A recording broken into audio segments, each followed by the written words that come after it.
Report Bhavnagar Dinesh Kumar પી બાબરિયા ઘેટી। નમસ્કાર દર્શક મિત્રો, નવા વિડીયો સાથે આપ સૌનું હાર્દિક સ્વાગત છે। આપ જોઈ રહ્યા છો IHRPC ન્યૂઝ। હું છું સોલંકી દર્શના।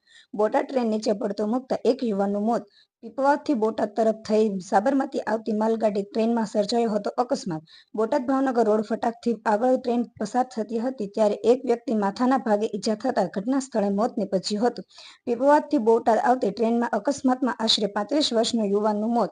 યુવાન આત્મહત્યા કરનારના ઈરાદે સાથે રેલવે ટ્રેક પર હોવાની મળી રહી છે પ્રાથમિક માહિતી।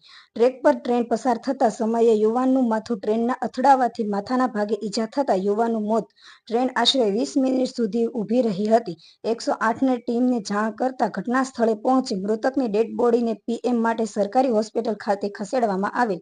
બ્યુરો રિપોર્ટ દિનેશ કુમાર બાબરિયા સાથે રિપોર્ટર જયદેવી મંદિર, બોટાદ।